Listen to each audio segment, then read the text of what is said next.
Hello friends, welcome to our pass coding channels. आज हम business study का scope of नास फंक्शन की डिस्कस करेंगे। इससे पहले वाली वीडियो में हमने ऑब्जेक्टिव किए थे। आज हम के स्कोप ऑफ नास फंक्शन की करेंगे, डिस्कस करेंगे। स्कोप ऑफ नास फंक्शन का मतलब क्या होता है? हमारा जो पैसे का क्षेत्र कहाँ कहाँ तक की काम किया जाता है, उसका क्षेत्र, उसका एरिया कितना है। Financial decision refers to decision concerning financial matter of a business firm. ਜੇ ਵਪਾਰਿਕ ਫਰਮ ਹੁੰਦੇ ਆ, ਉਹਨਾਂ ਦੇ ਕੋਈ ਵੀ ਵਿੱਤੀ ਫੈਸਲੇ ਹੁੰਦੇ ਆ, ਆਪਾਂ ਨੂੰ ਉਹਨਾਂ ਫੈਸਲਿਆਂ ਸੰਬੰਧੀ ਕੀ ਕਰਦਾ, ਆਪਣੇ ਫਾਈਨੈਂਸ਼ੀਅਲ ਮੈਟਰ ਨਾਲ ਲਿੰਕ ਹੁੰਦੇ ਆ। ਜੋ ਵੀ ਆਪਣੀ ਬਿਜ਼ਨਸ ਦੇ ਫੈਸਲੇ ਹੁੰਦੇ ਆ ਵਿੱਤ ਨਾਲ ਸੰਬੰਧਿਤ, ਉਹ ਆਪਣੀ ਕੇ ਬਿਜ਼ਨਸ ਦੇ ਫਾਈਨੈਂਸ਼ੀਅਲ ਮੈਟਰ ਨਾਲ ਕੀ ਕਰਦੇ ਆ, ਲਿੰਕ ਕਰਦੇ ਆ। There are many kinds of financial decision that the firm makes in pursuit of maximum shareholder wealth. कि ਜਿਹੜੇ ਵਿੱਤ ਨਾਲ ਸੰਬੰਧੀ ਫੈਸਲੇ ਹੁੰਦੇ ਆ, ਫਾਈਨੈਂਸ਼ੀਅਲ ਡਿਸੀਜਨ ਹੁੰਦੇ ਆ, ਉਹਦੇ ਬਹੁਤ ਸਾਰੀ ਕੀ ਹੁੰਦੀਆਂ ਕਿਸਮਾਂ ਹੁੰਦੀਆਂ। ਇਹ ਫਰਮ ਨੇ ਕੀ ਕਰਨੇ ਹੁੰਦੇ, ਫੈਸਲੇ ਲੈਣੇ ਹੁੰਦੇ ਆ ਤਾਂ ਜੋ ਵੀ ਜੇ ਸ਼ੇਅਰ ਹੋਲਡਰਾਂ, ਜੋ ਬਿਜ਼ਨਸ ਦੇ ਵਿੱਚ ਸ਼ੇਅਰ ਹੋਲਡਰਾਂ ਦਾ ਧਨ ਲੱਗਿਆ ਹੈ, ਉਹਨਾਂ ਨੂੰ ਕੀ ਕੀਤਾ ਜਾ ਸਕੇ, ਮੈਕਸੀਮਾਈਜ਼ ਕੀਤਾ ਜਾ ਸਕੇ। Financial decision can be classified into 3 groups ਦੇ ਵਿੱਚ। ਜੇ ਫਾਈਨੈਂਸ਼ੀਅਲ ਡਿਸੀਜਨ ਹੈ, ਉਹਨੂੰ 3 ਗਰੁੱਪ ਦੇ ਵਿੱਚ ਵੰਡਿਆ ਗਿਆ ਹੈ। पहला डिसीजन है इन्वेस्टमेंट डिसीजन, सैकेंड डिसीजन है फाइनेंसिंग डिसीजन, थर्ड डिसीजन है dividend decisions. Scope of finance function investment decisions, financing decision ते डिविडेंड डिसीजन। आज हम इन्वेस्टमेंट डिसीजन पर डिस्कस करेंगे कि इन्वेस्टमेंट डिसीजन होता क्या है। इन्वेस्टमेंट डिसीजन जो हमने इन्वेस्टमेंट की होती है बिजनेस में, अपने वो संबंधी क्या लेने होते हैं, फैसले लेने होते हैं। फैसले हमने देखना होता है कि फिक्स एसेट में कितना पैसा क्या निवेश किया जाए या करंट एसेट में कितना पैसा हमें किया निवेश करना चाहिए। इससे संबंधी हमने की लेने होते हैं, फैसले लेने होते हैं इन्वेस्टमेंट डिसीजन में। वो इन्वेस्टमेंट डिसीजन होता क्या है, ध्यान से देखो। Investment decisions refers to determination of total amount of assets to be held in the firm, the composition of these assets and the business risk complexities of the firm as perceived by its investors। कि जो निवेश संबंधी फैसले होते हैं वो अपने ही देखने होंगे बिजनेस के विच भी, अपनी बिजनेस विच टोटल एसेट जिन्ने भी अपने एसेट के पैसा निवेश करना होंदा है, उहदी रकम नूं की करना होंदा, निर्धारित करना होंदा है भी अपने एसेट के विच कितना पैसा की करना अपने निवेश करना है। वो अपने की करना होगा, तय करना होगी कितनी रकम की आप एसेट के विच की रखी जा सके। वो एसेट किहड़ी-किहड़ी है भी फिक्स एसेट के विच कितना पैसा निवेश किया जाए, करंट एसेट के विच कितना पैसा निवेश किया जाए। इहदे संबंधी की लेना होंदा, अपने फैसला लेना होंदा है। इहदे लई आपां नूं की डिटरमिनेशन मीनस अपने की है अमाउंट की करनी होंदी, निर्धारित करनी होंदी एसेट की भी फर्म नूं आदे हत्थ विच कितना रखना चाहिए, बिजनेस विच फिक्स एसेट कितना रखना चाहिए तो करंट एसेट के कितना रखना चाहिए। इस तरह के बनावटी कंपोजिशन ऑफ दिस एसेट, इस तरह के जो बनंतर होंगी एसेट की and the business risk complexity of firm, जो व्यापार में जोखिम होंगे वो सारा कौन परसीव करता है, इन्वेस्टर करता है। कौन रिसीव करता है, इन्वेस्टर करता है। तो इस संबंधी कहता उन्होंने कि इन्वेस्टर डिसीजन क्या क्लासीफाई किया गया, इन्वेस्टमेंट डिसीजन की किया गया, क्लासीफाई किया गया। पहला अपने को इन्वेस्टमेंट डिसीजन की आता है, यदा क्लासीफाई करके capital budgeting decision, capital budgeting decision. इन्हों लॉन्ग टर्म इन्वेस्टमेंट डिसीजन भी कहते हैं। इन्हों की कहते हैं, long term investment decision. Capital budget decision जिन्होंने लॉन्ग टर्म इन्वेस्टमेंट की कहता है, डिसीजन कहता है। लॉन्ग टर्म इन्वेस्टमेंट डिसीजन की होंगे भी अपने के लंबे समय तक क्या पैसा की करना होंगे, निवेश करना होंगे। ये अपने क्या फैसले लेने होंगे हैं। कैपिटल बजट की होंगे बहुत सारे मैथड होंगे हैं जिन्हों की हेल्प नाल आपां की कर सकते हैं, प्रोजैक्ट की कर सकते हैं, पैसा की कर सकते हैं, निवेश कर सकते हैं। एंड वर्किंग कैपिटल डिसीजन, किहड़ा वर्किंग कैपिटल डिसीजन जिन्हों की कहता है शॉर्ट टर्म इन्वेस्टमेंट डिसीजन कहता है। हूँ थोड़ा इन्हों का पता चल गया भी ਜਿਹੜੇ अपने कोल इन्वेस्टमेंट डिसीजन होंगे है, ये की होंगे अगे 2 भाग च वंडे होंगे है। कैपिटल बजट डिसीजन जिन्हों लॉन्ग टर्म इन्वेस्टमेंट डिसीजन कहता है, तो उस तरह की होंगे वर्किंग कैपिटल डिसीजन जिन्हों की कहता है शॉर्ट टर्म इन्वेस्टमेंट डिसीजन कहा जाता है। हूँ अपने को कैपिटल बजटिंग डिसीजन किनू कहता, देखो long term investment decision. Capital budgeting is the process of making investment decision in those expenditure which will give benefit over a long period। ਜਿਹੜੇ पूंजीगत खर्चा वो होंगे वो प्रक्रिया होंगी है जिस अपने की निवेश संबंधी की लैने होंगे, फैसले लैने होंगे हैं। ये जो भी आप एक बार खर्चा कर देंगे, ये आपको कि लंबे समय तक की मिलूगा, बेनीफिट मिलूगा। ये लंबे समय की मिलूगा, बेनीफिट मिलूगा। फॉर एग्जाम्पल मैं थोड़ा दस दा, एक प्रोजैक्ट ए है, ਉਹਦੀ की है कीमत 10 लाख रुपए की है।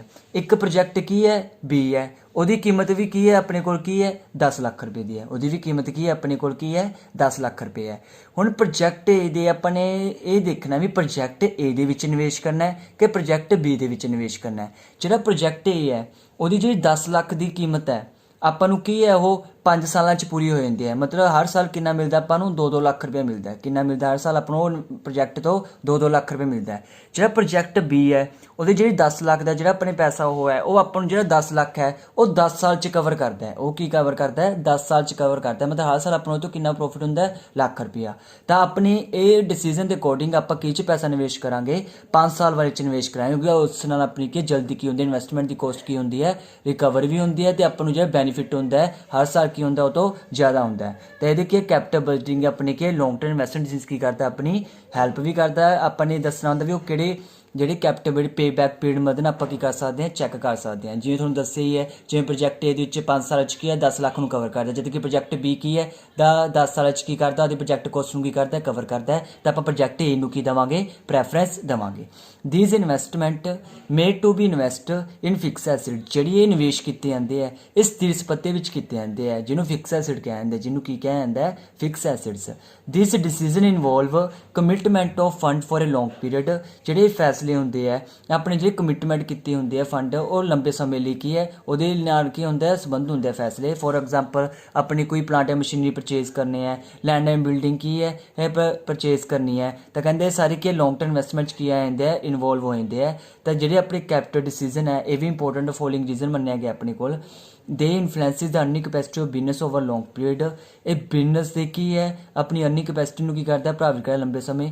ਦੇ decision normally involve huge outflow of fund ਕਿ ਸ਼ੁਰੂਆਤੀ ਵਿੱਚ ਜਿਹੜਾ ਪੈਸਾ ਆਉਂਦਾ ਇੱਕ ਵਾਰੀ ਕਿ ਪੈਸਾ ਕਿ ਜਾਂਦਾ ਕਿਉਂਕਿ ਜਦੋਂ ਆਪਾਂ ਪ੍ਰੋਜੈਕਟ 'ਚ ਪੈਸਾ ਨਿਵੇਸ਼ ਕਰਦੇ ਇੱਕ ਵਾਰ 'ਚ ਕਿ ਆਪਾਂ ਨੂੰ ਸਾਰਾ ਇਕੱਠਾ ਨਿਵੇਸ਼ ਕਰਨਾ ਪਊਗਾ ਉਸ ਤੋਂ ਬਾਅਦ ਆਪਾਂ ਨੂੰ ਕਿ ਹੌਲੀ ਹੌਲੀ ਕੀ ਮਿਲਦੀ ਹੈ ਉਹਦੀ ਰਿਟਰਨ ਮਿਲਦੀ ਹੈ। ਤੇ ਇਸ ਕਰਕੇ ਇੱਕ ਵਾਰੀ ਆਪਾਂ ਨੂੰ ਕਿ ਵੱਡੀ ਮਾਤਰਾ 'ਚ ਕੀ ਕਰਨਾ ਪੈਂਦਾ ਆਊਟਫਲੋ ਕਰਨਾ ਪੈਂਦਾ ਹੈ ਮਤਲਬ ਪੈਸਾ ਕੀ ਇੱਕ ਵਾਰੀ ਕਹਿੰਦਾ ਨਿਵੇਸ਼ ਕਰਨਾ ਪੈਂਦਾ ਹੈ। This decision can not be reverse except at a huge cost ਕਹਿੰਦੇ ਜੇ ਆਪਣੇ ਕੋਲ ਇੱਕ ਵਾਰੀ ਜਿਹੜਾ ਪੈਸਾ ਲੈ ਲਿਆ ਲੰਬੇ ਸਮੇਂ ਤੱਕ ਕਹਿੰਦਾ ਵੀ ਆਪਣੇ ਸਪੋਜ਼ ਕਰ ਲਿਆ ਆਪਣੇ 2 ਪ੍ਰੋਜੈਕਟ ਸੀ ਆਪਾਂ ਬਾਈ ਚਾਂਸ ਗਲਤੀ ਨਾਲ ਪ੍ਰੋਜੈਕਟ B 'ਚ ਨਿਵੇਸ਼ ਕਰਤਾ ਤਾਂ ਆਪਾਂ ਜਿਹੜਾ ਇੱਕ ਵਾਰੀ ਫੈਸਲਾ ਲੈ ਲਿਆ ਉਹ ਤੋਂ ਆਪਾਂ ਕੀ ਵਾਪਸ ਨਹੀਂ ਮੁੜ ਸਕਦੇ ਕਿਉਂਕਿ ਉਹਦੇ ਵਿੱਚ ਆਪਣੀ ਕੀ ਹੁੰਦੀ ਹੈ ਭਾਰੀ ਮਾਤਰਾ 'ਚ ਕੀ ਹੁੰਦੀ ਹੈ ਇੱਕ ਤਾਂ ਖਰਚਾ ਵੀ ਨਿਵੇਸ਼ ਹੁੰਦਾ ਹੈ। ਜਦੋਂ ਆਪਾਂ ਉਹ 'ਚ ਜਦੋਂ ਕੋਈ ਪ੍ਰੋਜੈਕਟ ਪੈਸਾ ਨਿਵੇਸ਼ ਕਰ ਲਿਆ ਤੇ ਉਹਨੂੰ ਕੱਲ ਬਾਈ ਚਾਂਸ ਵੇਚਣਾ ਵੀ ਚਾਹੇ ਆਪਾਂ ਨੂੰ ਕਿ ਘਾਟੇ 'ਚ ਵਿਕੂਗਾ ਉਹ ਪ੍ਰੋਜੈਕਟ। ਤਾਂ ਇਸ ਕਰਕੇ ਕਿ ਆਪਣੇ ਕੋਈ ਵੀ ਡਿਸੀਜਨ ਲੈਣਾ ਸਹੀ ਤਰੀਕੇ ਨਾਲ ਲੈਣਾ ਐ ਨਾ ਹੋਵੇ ਵੀ ਆਪਾਂ ਨੂੰ ਕਿ ਵਾਪਸ ਕੀ ਕਰਨਾ ਪਵੇ ਉਹ ਤੋਂ ਫੈਸਲੇ ਤੋਂ ਹਟਣਾ ਪਵੇ। Next working capital decision working capital decision ਜਿਹਨੂੰ ਸ਼ਾਰਟ ਟਰਮ ਇਨਵੈਸਟਮੈਂਟ ਡਿਸੀਜਨ ਵੀ ਕਿਹਾ ਜਾਂਦਾ ਹੈ। Short term investment decision related to allocation of fund among current assets ਆਪਾਂ ਨੂੰ ਇਹੀ ਦੱਸਦਾ ਵੀ ਆਪਣੇ ਕੀ ਜਿਹੜੇ ਫੈਸਲੇ ਹੋਣਗੇ ਇਹ ਕੀ ਆਪਣੇ ਦੇਖਣੇ ਵੀ ਕਰੰਟ ਐਸਿਡ 'ਚ ਕਿੰਨਾ ਪੈਸਾ ਆਪਾਂ ਕੀ ਕਰਨਾ ਨਿਵੇਸ਼ ਕਰਨਾ ਕਿਉਂਕਿ ਆਪਾਂ ਨੇ ਸ਼ੁਰੂ ਤੋਂ ਹੀ ਪੜ੍ਹਿਆ ਸੀ ਵੀ ਜੇ ਇਨਵੈਸਟਮੈਂਟ ਡਿਸੀਜਨ ਇੱਕ ਫਿਕਸ ਐਸਿਡ 'ਚ ਪੈਸਾ ਨਿਵੇਸ਼ ਕਰਨਾ ਇੱਕ ਕਿਹੜੇ 'ਚ ਕਰਨਾ ਆਪਣੇ ਕਰੰਟ ਹੈ ਫਿਕਸ ਐਸਿਡ ਤੁਹਾਨੂੰ ਦੱਸ ਦਿੱਤਾ ਕੈਪੀਟਲ ਡਿਸੀਜਨ ਆ ਗਿਆ ਤੇ ਜਿਹੜੇ current acid working capital decision ਦੇ ਆ ਜਾਊਗਾ।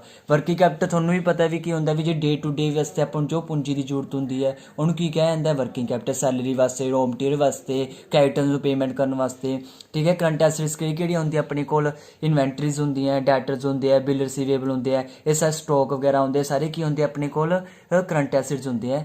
ਦਿਸ decision effect to day working liquidity profitability of business ਜਿਹੜੇ ਸ਼ਾਰਟ ਇਨਵੈਸਟਮੈਂਟ ਨੇ ਆਪਣੇ ਕਿਹਦੇ ਇਫੈਕਟ ਪਾਉਂਦੇ ਆ ਆਪਣੀ ਡੇ ਟੂ ਡੇ ਵਰਕਿੰਗ ਦੇ ਇਫੈਕਟ ਪਾਉਂਦੇ ਆ ਲਿਕੁਇਡਿਟੀ ਤੇ ਵੀ ਬਿਜ਼ਨਸ ਦੀ ਪ੍ਰੋਫਿਟੇਬਿਲਿਟੀ ਤੇ ਵੀ ਕੀ ਪਾਉਂਦੇ ਆ ਇਹ ਇਫੈਕਟ ਪਾਉਂਦੇ ਆ। efficient use of resources debtors bill receivable are essential for sound working capital management ਇੱਕ ਉਹੀ ਵਧੀਆ ਵਰਕਿੰਗ ਕੈਪੀਟਲ ਮੈਨੇਜਮੈਂਟ ਹੋ ਸਕਦੀ ਹੈ ਜਿਹੜੇ ਕਿ ਸਟਾਕ ਡੈਟਰਸ ਬਿਲ ਰਿਸੀਵਰ ਨੂੰ ਕੀ ਹੈ ਵਧੀਆ ਤਰੀਕੇ ਨਾਲ ਕੀ ਕਰ ਰਹੀ ਹੋਵੇ ਯੂਜ਼ ਕਰ ਰਹੀ ਹੋਵੇ। ਫਿਰ ਫੈਕਟਰ ਫੈਕਟਿੰਗ ਕੀ ਹੈ ਜਿਹੜੇ ਇਨਵੈਸਟਮੈਂਟ ਨੂੰ ਕੀ ਕਰਦੇ ਆ ਪ੍ਰਭਾਵਿਤ ਕਰਦੇ ਆ। ਸਭ ਤੋਂ ਪਹਿਲਾਂ point cash flow of the project ਤੁਹਾਨੂੰ ਮੈਂ ਜਦੋਂ ਕੈਪੀਟਲ ਬਜਟ ਡਿਸੀਜਨ ਕਿਹਾ ਸੀ ਤੁਹਾਨੂੰ ਦੱਸਿਆ ਸੀ ਨਾ ਵੀ ਜਿਸ ਪ੍ਰੋਜੈਕਟ ਦਾ ਕੈਸ਼ ਫਲੋ ਕੀ ਆ ਰਿਹਾ ਹੋਊਗਾ ਜਲਦੀ ਸਾਲਾਂ 'ਚ ਪੂਰਾ ਕਰ ਦੋ ਉਹਨੂੰ ਕੀ ਕਰ ਪ੍ਰੋਜੈਕਟ ਨੂੰ ਕਰ ਲਾਂਗੇ ਸਿਲੈਕਟ ਕਰਨੇ ਆਪਣੇ ਉੱਤੇ ਐਗਜ਼ਾਮਪਲ ਲੈਤੀ ਪ੍ਰੋਜੈਕਟ A 10 ਲੱਖ ਦਾ ਪ੍ਰੋਜੈਕਟ B ਵੀ ਕੀ ਹੈ 10 ਲੱਖ ਦਾ ਪ੍ਰੋਜੈਕਟ A ਦੀ ਕੋਸਟ 5 ਸਾਲਾਂ 'ਚ ਪੂਰੀ ਹੋ ਜਾਂਦੀ ਹੈ ਪ੍ਰੋਜੈਕਟ B 10 ਸਾਲ ਤਾਂ ਆਪਣੇ ਕੋਲ ਪ੍ਰੋਜੈਕਟ A ਦਾ ਕੈਸ਼ ਫਲੋ ਕੀ ਆ ਰਿਹਾ ਪਹਿਲਾਂ ਜਾ ਰਿਹਾ ਕੋਸਟ ਵੀ ਰਿਕਵਰ ਹੋ ਰਹੀ ਹੈ ਤਾਂ ਆਪਾਂ ਉਹ 'ਚ ਕੀ ਕਰ ਦਾਂਗੇ ਪੈਸਾ ਨਿਵੇਸ਼ ਕਰ ਦਾਂਗੇ। the cash flow from a project is taken into account before making an investment decision ਕੋਈ ਵੀ ਆਪਾਂ ਨਿਵੇਸ਼ ਸੰਬੰਧੀ ਫੈਸਲਾ ਲੈਣਾ ਹੈ ਤਾਂ ਆਪਣੇ ਕੀ ਉਹ ਪ੍ਰੋਜੈਕਟ ਦਾ ਕੈਸ਼ ਫਲੋ ਚੈੱਕ ਕਰਨਾ ਹੈ ਵੀ ਉਹ ਆਪਾਂ ਨੂੰ ਹਰ ਸਾਲ ਜਾਂ ਹਰ ਮਹੀਨੇ ਕੀ ਆਪਾਂ ਨੂੰ ਕਿੰਨਾ ਕੀ ਕੈਸ਼ ਦੇ ਰਿਹਾ ਹੈ। the expect cash flow from the project will be required to meet day to day requirement ਵੀ ਜਿਹੜਾ ਆਪਾਂ ਪ੍ਰੋਜੈਕਟ ਜਿਹ 'ਚ ਪੈਸਾ ਨਿਵੇਸ਼ ਕਰਦੇ ਇਹਨਾਂ ਆਪਣੀ ਕੀ ਡੇ ਟੂ ਡੇ ਜ਼ਰੂਰਤਾਂ ਨੂੰ ਕੀ ਹੋਣੀ ਚਾਹੀਦੀ ਹੈ ਪੂਰੀ ਹੋਣੀ ਚਾਹੀਦੀ ਹੈ। the generation of cash flow from the project will influences an investment decision ਜਿਹੜਾ ਆਪਾਂ ਨੂੰ ਪ੍ਰੋਜੈਕਟ ਤੋਂ ਜਿਹੜਾ ਕੈਸ਼ ਫਲੋ ਹੈ ਜਨਰੇਟ ਹੁੰਦਾ ਹੈ ਤਾਂ ਉਹ ਕਿ ਆਪਣੇ ਇਨਵੈਸਟਮੈਂਟ ਦੀ ਫੈਸਲ ਨੂੰ ਕੀ ਕਰਦਾ ਹੈ, ਪ੍ਰਭਾਵਿਤ ਕਰਦਾ ਹੈ। ਹੁਣ ਅੱਗੇ ਨੈਕਸਟ ਪੁਆਇੰਟ ਆ ਗਿਆ rate of return. Rate of return ਇਹ ਦੱਸਦਾ ਹੈ ਵੀ ਆਪਣੇ ਕੋਲ ਕੀ ਹੈ, ਦੋ ਪ੍ਰੋਜੈਕਟ ਇੱਥੇ ਹੈ, ਪ੍ਰੋਜੈਕਟ ਏ ਹੈ, ਪ੍ਰੋਜੈਕਟ ਬੀ ਹੈ। ਪ੍ਰੋਜੈਕਟ ਏ ਦੀ ਆਪਾਂ ਦੇਖਿਆ ਵੀ ਰੇਟ ਆਫ ਰਿਟਰਨ ਮੈਥਡ ਲਾਇਆ ਤਾਂ ਆਪਣੇ ਕੋਲ ਕੀ ਹੈ, ਪ੍ਰੋਜੈਕਟ ਏ ਦਾ ਰੇਟ ਆਫ ਰਿਟਰਨ ਜ਼ਿਆਦਾ ਹੈ ਤੇ ਪ੍ਰੋਜੈਕਟ ਬੀ ਦਾ ਰੇਟ ਆਫ ਰਿਟਰਨ ਕੀ ਹੈ, ਘੱਟ ਹੈ। ਤਾਂ ਆਪਾਂ ਨੈਚੁਰਲ ਜਿਸ ਦੀ ਰੇਟ ਆਫ ਰਿਟਰਨ ਜ਼ਿਆਦਾ ਹੋਊਗੀ ਆਪਾਂ ਉਹਦੇ ਵਿੱਚ ਕੀ ਕਰਾਂਗੇ, ਪੈਸਾ ਕੀ ਕਰਾਂਗੇ, ਨਿਵੇਸ਼ ਕਰਾਂਗੇ। ਜਿਸ project the rate of return ਜ਼ਿਆਦਾ ਹੋਊਗੀ ਉਸ ਪ੍ਰੋਜੈਕਟ ਵਿੱਚ ਆਪਾਂ ਕੀ ਕਰਾਂਗੇ, ਪੈਸਾ ਕੀ ਕਰਾਂਗੇ, ਨਿਵੇਸ਼ ਕਰਾਂਗੇ, ਇਨਵੈਸਟਮੈਂਟ ਕੀ ਕਰਾਂਗੇ, ਲਗਾਵਾਂਗੇ, ਡਿਸੀਜ਼ਨ ਲਵਾਂਗੇ।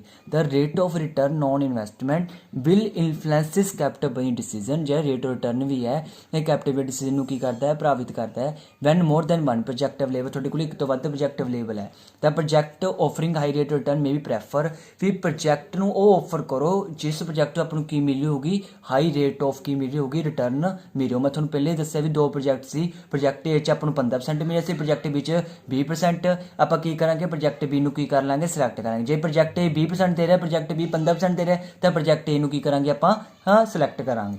ਵੀ ਜਿਸ ਦੀ ਰੇਟ ਰਿਟਰਨ ਜ਼ਿਆਦਾ ਹੋਊਗੀ ਉਹਨੂੰ ਆਪਾਂ ਕੀ ਕਰ ਲਾਂਗੇ, ਸਿਲੈਕਟ ਕਰ ਲਾਂਗੇ। If the rate of return is significant it is possess strength of raising the value of firm wealth ਤੇ then this investment will be taken. ਕਹੇ ਰੇਟ ਰਿਟਰਨ ਤਦ ਦੀ ਸਿਗਨੀਫਿਕੈਂਟ ਹੈ ਵੀ ਆਪਣੇ ਦੇਖਣਾ ਵੀ ਫਰਮ ਦੀ ਸਟਰੈਂਥ ਕਿੰਨੀ ਕੁ ਹੈ, ਵੈਲਥ ਉਹਦੀ ਫਰਮ ਦੀ ਵੈਲਿਊ। ਤਾਂ this investment decision will be taken, ਤਾਂ ਕਹਿੰਦੇ ਆਪਣੀ ਇਨਵੈਸਟਮੈਂਟ ਦੀ ਕੀ ਲੈਣਾ ਹੁੰਦਾ, ਫੈਸਲਾ ਲੈਣਾ ਹੁੰਦਾ। ਹੁਣ investment criteria involved beside cash flow, rate return ਤਾਂ ਆਪਣੀ ਹੈਲਪ ਕਰਦੀ ਹੈ ਵੀ ਆਪਾਂ ਕਿਸ ਤਰ੍ਹਾਂ ਪ੍ਰੋਜੈਕਟ 'ਤੇ ਪੈਸਾ ਕੀ ਕੀਤਾ ਜਾਵੇ, ਨਿਵੇਸ਼ ਕੀਤਾ ਜਾਵੇ। ਤਾਂ ਕਹਿੰਦਾ ਉਸ ਤੋਂ ਇਲਾਵਾ ਕਹਿੰਦਾ ਸ਼ੁੱਡ ਆਲਸੋ ਉਹ consider while making investment decision. ਕਹਿੰਦਾ ਸਾਨੂੰ ਉਹਦਾ ਅਦਰ ਕ੍ਰਾਈਟੇਰੀਆ ਵੀ ਕੀ ਕਰਨਾ ਚਾਹੀਦਾ, ਸਾਰੇ ਕੀ ਕਰਨੇ ਚਾਹੀਦੇ, ਕੰਸੀਡਰ ਕਰਨੇ ਚਾਹੀਦੇ। ਕੀ ਕਰਨੇ ਚਾਹੀਦੇ, ਸਾਨੂੰ ਕੰਸੀਡਰ ਕਰਨੇ ਚਾਹੀਦੇ ਹੈ। ਅਦਰ ਕ੍ਰੀਏਸ਼ਨਸ ਜਿਹੜੇ ਆਪਣੇ ਕੋਲ ਕ੍ਰਾਈਟੇਰੀਆ ਹੁੰਦਾ ਹੈ, may be nearness to the market, availability of raw material, availability of cheap labour, this factor also influence your capital budget decision. ਵੀ ਆਪਣੇ ਦੇਖਣਾ ਹੁੰਦਾ ਵੀ ਆਪਣੇ ਕੋਲ ਵੀ ਨੀਅਰਨੈਸ ਹੋਣੀ ਚਾਹੀਦੀ ਹੈ ਮਾਰਕੀਟ, ਵੀ ਆਪਾਂ ਨੂੰ ਆਸਾਨੀ ਨਾਲ ਰਾ ਮਟੀਰੀਅਲ ਮਿਲ ਰਿਹਾ, ਆਪਾਂ ਨੂੰ ਲੇਬਰ ਮਿਲ ਰਹੀ ਹੈ ਆਸਾਨੀ ਨਾਲ। ਤਾਂ ਕਹਿੰਦੇ ਆਪਣੀ ਕੀ ਕਰਦੇ ਆ, ਕੈਪੀਟਲ ਬਜਟ ਡਿਸੀਜ਼ਨ ਨੂੰ ਕੀ ਕਰਦੇ ਆ, ਪ੍ਰਭਾਵਿਤ ਕਰਦੇ ਆ। ਸੋ ਅੱਜ ਦਾ ਟੌਪਿਕ ਕੀ ਹੈ, ਇਹ ਇੱਥੇ ਹੀ ਕੰਪਲੀਟ ਹੁੰਦਾ ਹੈ। ਜੋ ਇਹਦੀ ਅਗਲੀ ਨੈਕਸਟ ਟਾਈਪ ਹੈ ਫਾਈਨੈਂਸ ਡਿਸੀਜ਼ਨ ਤੇ ਡਿਵੀਡੈਂਡ ਡਿਸੀਜ਼ਨ, ਉਹ ਕੀ ਕਰਾਂਗੇ ਆਪਾਂ ਨੈਕਸਟ ਵੀਡੀਓ में ਕੀ ਕਰਾਂਗੇ, ਡਿਸਕਸ ਕਰਾਂਗੇ। ਅੱਜ ਦੇ ਲਈ ਕਿ ਇਨਵੈਸਟਮੈਂਟ ਡਿਸੀਜ਼ਨ ਹੀ ਕੀ ਇਸ ਵੀਡੀਓ 'ਚ ਕੀਤੀ ਗਈ ਹੈ, ਡਿਸਕਸ ਕੀਤੀ ਗਈ ਹੈ। Thank you friends.